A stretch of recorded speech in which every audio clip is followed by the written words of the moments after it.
ক্ষমতায় টিকে থাকতে হলে হিংসা আর ঘৃণা ছড়াতে হবে। ঘৃণা ছড়ানো ছাড়া নরেন্দ্র মোদী বাবুর ক্ষমতায় থাকা খুব মুশকিল হবে।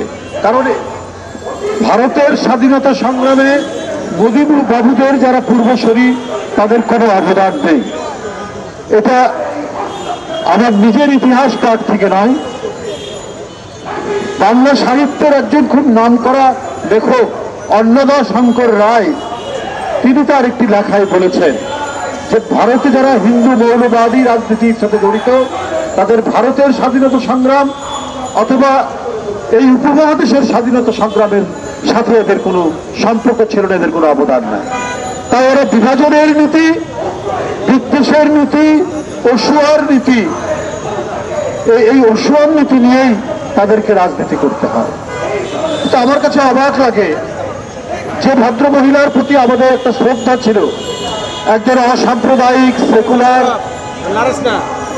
মহিলা হিসাবে আমরা যে রাজনীতিবিদকে চিনতাম তাকেও মনে হলো উনি মুখে রাজনীতির জন্য হয়তো অসাম্প্রদায়িকতার কথা বলতেন অথবা সেকুলারিজমের বা ধর্মনিরপেক্ষতার কথা বলতেন, কিন্তু ওনার গভীরে ছিল দারুণভাবে কট্টর হিন্দুত্ববাদ। কিন্তু সেই বাণী কিন্তু অনুসরণ করেন না মোদী বাবুরা, শুভেন্দু বাবুরা। তারা তাদের সমাজকে বিভাজন করা, তারা নিজ দেশের মুসলমানদেরকে শত্রু গণ্য করা, নিজ দেশের শিডিউল কাস্টকে শত্রু গণ্য করা, বৌদ্ধ খ্রিস্টানদেরকে শত্রু জ্ঞান করা, শিখদেরকে শত্রু জ্ঞান করা, এই নীতি অবলম্বন করেছেন ভারতের শাসক গোষ্ঠী, সাম্প্রদায়িক শাসক গোষ্ঠী। তাদের দলের কোরাসের সাথে মিল রেখে এখন কথা বলছেন মমতা ব্যানার্জি, যাকে আমরা মনে করতাম এই অঞ্চলের একজন অসাম্প্রদায়িক রাজনীতিবিদ। তাহলে মমতা তো কখনোই আপনার সেকুলার ছিলেন না, কখনোই ধর্মনিরপেক্ষ মানবতাবাদী মানুষ ছিলেন না। আমরা জোর গলায় বলতে পারি বাংলাদেশের মানুষ, আমরা যে যাই রাজনীতি করুক, এক শেখ হাসিনা ছাড়া যে যাই রাজনীতি করুক, আমরা অন্য ধর্মের প্রতি ঘৃণা ছড়ানো, বিদ্বেষ পোষণ করা, এইটা আমরা কখনোই করিনি। সুমন এক ভদ্রলোক মানে অহর্নিশি ক্রমাগত ভাবে তিনি মিথ্যা অপপ্রচার করে যাচ্ছেন। আমি তাকে একটা ভদ্রলোক বলেই মনে করতাম, দেখতে শুনতেও সুন্দর, কিন্তু মনটা এত অসুন্দর। বাংলাদেশের গোপালগঞ্জে একটা পরিবারে আগুন লাগিয়ে 5 জন পুড়িয়ে মেরে ফেলা হয়েছে, ওইটা তিনি ফলাও করে প্রচার করছেন। গোপালগঞ্জে কোন হিন্দু পরিবার এর মধ্যে আগুনে পুড়ে মরেছে, কেউ পুড়িয়ে মেরেছে? ভারত বড় সেকুলার দেশ, ভারত বড় ধর্মনিরপেক্ষ দেশ, আর তাদের মিডিয়া আজকে খেয়ে না খেয়ে বাংলাদেশের বিরুদ্ধে অপপ্রচার করছে। শুভেন্দু বাবুদের তল্পিবাহক হয়েছে। ওখানে যারা সত্যিকারের প্রগতিশীল অসাম্প্রদায়িক তারা এই সমস্ত মিডিয়াকে বলে কি জানো, গদি মিডিয়া, মানে যারা গদিতে আছে সেই গদির তল্পিবাহক মিডিয়া। এক একটা বয়ান, একটা ন্যারেটিভ তৈরি করছেন বাংলাদেশের বিরুদ্ধে। কারণ শেখ হাসিনার পতনটা একেবারেই মেনে নিতে পারছেন না। বিজেপির কোন কোন নেতা পেয়েছেন শেখ হাসিনার পাচার করা 28 লক্ষ কোটি টাকার ভাগ? এটাও কিন্তু বাংলাদেশের মানুষ জেনে গেছে এবং আনুষ্ঠানিকভাবে হয়তো একদিন সেটা বলে দেবে। আপনারা যদি মনে করেন এই করে আপনাদের আগ্রাসন সুসম্পন্ন করবেন, আমরা আমাদের স্বাধীনতা সার্বভৌমত্ব বিশ্বাস করি, রক্ষা করার জন্য অঙ্গীকারবদ্ধ।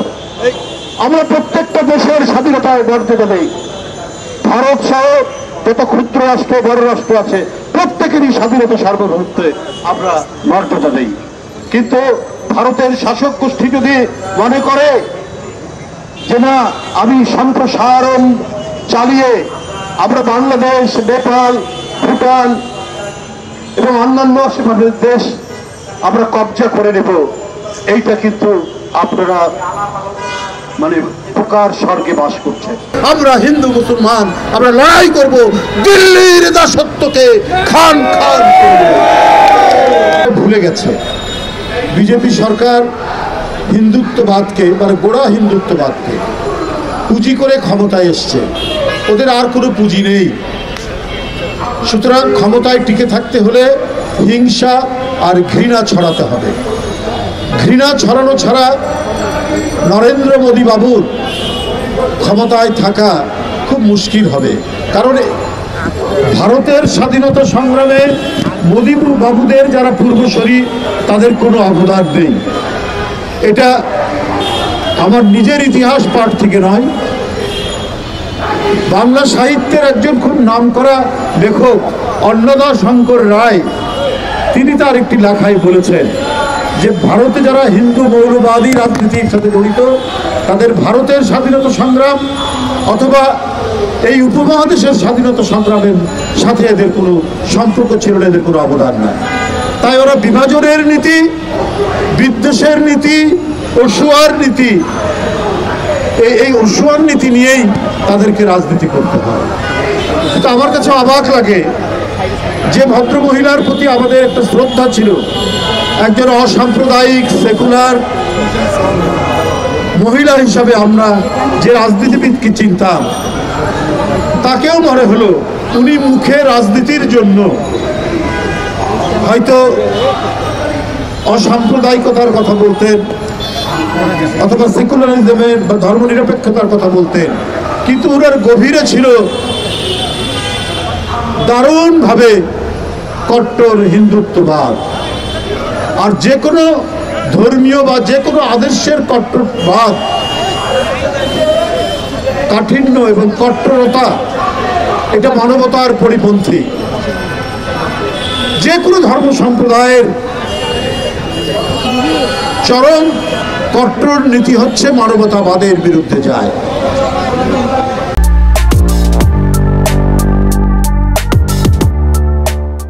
হিন্দু ধর্মের উপনিষদের যে বাণীগুলো রয়েছে সেই বাণী আমরাও পাঠ করি।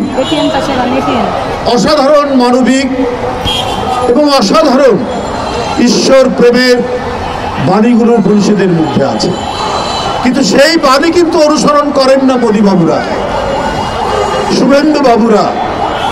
তারা তাদের সমাজকে বিভাজন করা, তারা নিজ দেশের মুসলমানদেরকে শত্রু গণ্য করা, নিজ দেশের শিডিউল কাস্টকে শত্রু গণ্য করা, বৌদ্ধ খ্রিস্টানদেরকে শত্রু জ্ঞান করা, শিখদেরকে শত্রু জ্ঞান করা, এই নীতি অবলম্বন করেছেন ভারতের শাসক গোষ্ঠী, সাম্প্রদায়িক শাসক গোষ্ঠী। তাদের গানের কোরাসের সাথে মিল রেখে এখন কথা বলছেন মমতা ব্যানার্জি, যাকে আমরা মনে করতাম এই অঞ্চলের একজন অসাম্প্রদায়িক রাজনীতিবিদ, কিন্তু তিনিও নন। তিনিও অত্যন্ত গভীরে সেই কট্টর ঘৃণা ছড়ানো হিন্দু মৌলবাদী বা কট্টরবাদীদের গলার সাথে তাদের সাথে সুর মেলালেন। তার প্রমাণ তো আছে নানাভাবে। পশ্চিমবঙ্গে মুসলমানদের হার হচ্ছে 25%, অথচ সরকারি চাকরিতে মুসলমানরা সরকারি চাকরিতে আপনার তারা চান্স পায়, সুযোগ পায় মাত্র 1%, সেটারও কম কোথাও। তাহলে মমতা তো কখনোই আপনার সেকুলার ছিলেন না, কখনোই ধর্মনিরপেক্ষ মানবতাবাদী মানুষ ছিলেন না।